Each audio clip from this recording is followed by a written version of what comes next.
الحمد للہ رب العالمین والصلاة والسلام علی خاتم النبیین اما بعد فاعوذ باللہ من الشیطان الرجیم بسم اللہ الرحمن الرحیم وَإِذْ قُلْتُمْ يَا مُوسَى لَن نُّؤْمِنَ لَكَ حَتَّى نَرَى اللَّهَ جَهْرَةً فَأَخَذَتْكُمُ الصَّاعِقَةُ وَأَنْتُمْ تَنظُرُونَ ثُمَّ بَعَثْنَاكُمْ مِنْ بَعْدِ مَوْتِكُمْ لَعَلَّكُمْ تَشْكُرُونَ۔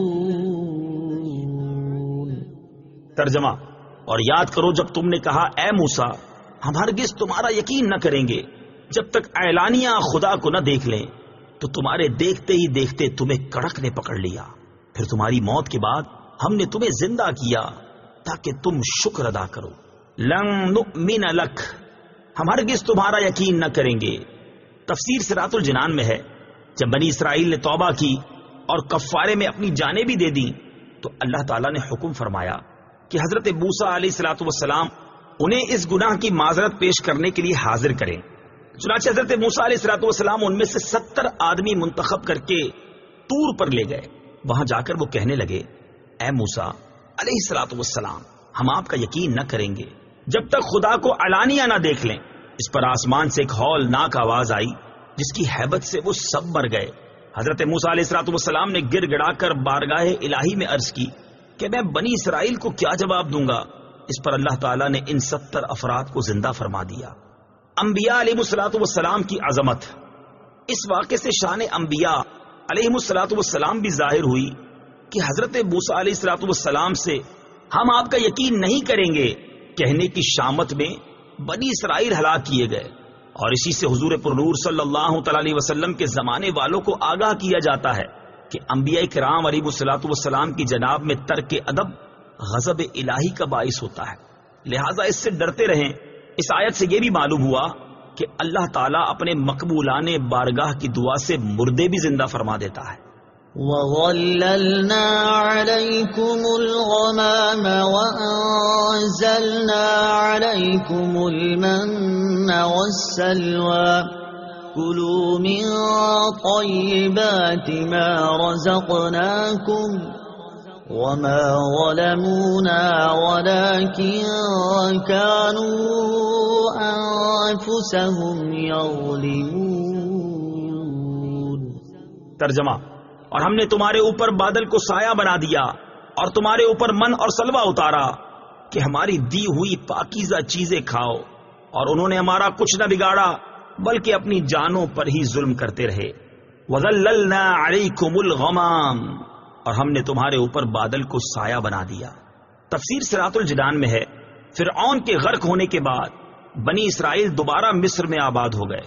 کچھ عرصے بعد حضرت موسیٰ علیہ الصلوۃ والسلام نے انہیں حکم الہی سنایا کہ ملک شام حضرت ابراہیم علیہ الصلوۃ والسلام اور ان کی اولاد کا مدفن ہے اور اسی میں بیت المقدس ہے، اسے عمالقہ قبیلے سے آزاد کرانے کے لیے جہاد کرو اور مصر چھوڑ کر وہیں وطن بناؤ۔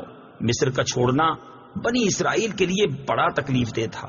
شروع میں تو انہوں نے ٹال مٹول کی، لیکن جب مجبور ہو کر حضرت موسیٰ اور حضرت ہارون علیہ الصلوۃ والسلام کی معیت میں روانہ ہونا ہی پڑا تو راستے میں جو کوئی سختی اور دشواری پیش آتی تو حضرت موسیٰ علیہ الصلوۃ والسلام سے شکایتیں کرتے۔ جب اس صحرا میں پہنچے جہاں نہ سبزہ تھا نہ سایہ اور نہ غلہ، تو وہاں پہنچ کر حضرت موسیٰ علیہ الصلوۃ والسلام سے دھوپ کی، گرمی اور بھوک کی شکایت کرنے لگے۔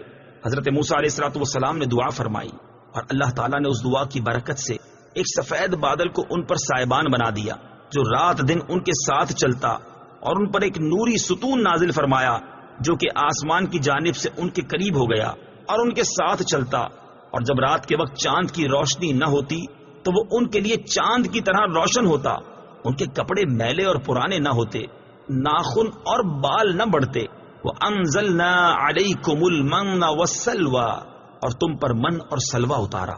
تفسیر صراط الجنان میں ہے اس صحرا میں حضرت موسیٰ علیہ الصلوۃ والسلام کی برکت سے ان کے کھانے کا انتظام یوں ہوا کہ انہیں من و سلوہ ملنا شروع ہو گیا۔ من و سلوہ کے بارے میں مفسرین کے مختلف اقوال ہیں۔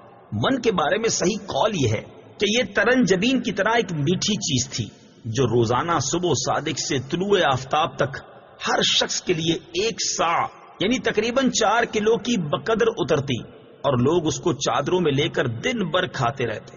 بعض مفسرین کے نزدیک من سے مراد وہ تمام چیزیں ہیں جو اللہ تعالیٰ نے اپنے بندوں کو کسی مشقت اور کاشتکاری کے بغیر عطا کر کے ان پر احسان فرمایا۔ سلوہ کے بارے میں صحیح قول یہ ہے کہ یہ ایک چھوٹا پرندہ تھا، اور اس کے بارے میں قول یہ ہے کہ یہ پرندہ بھنا ہوا بنی اسرائیل کے پاس آتا تھا، اور ایک قول یہ ہے کہ جنوبی ہوا اس پرندے کو لاتی اور بنی اسرائیل اس کا شکار کر کے کھاتے۔ یہ دونوں چیزیں ہفتے کو بالکل نہ آتی، باقی ہر روز پہنچتی۔ جمعے کو دگنی آتی، اور حکم یہ تھا کہ جمعے کو ہفتے کے لیے بھی جمع کر لو، مگر 1 دن سے زیادہ کا جمع نہ کرو۔ بنی اسرائیل نے ان نعمتوں کی ناشکری کی اور ذخیرے جمع کیے، وہ سڑ گئے اور ان کی آمد بند کر دی گئی۔ یہ انہوں نے اپنا ہی نقصان کیا کہ دنیا میں نعمت سے محروم ہوئے اور آخرت میں سزا کے مستحق ہوئے۔ صدق اللہ العظیم۔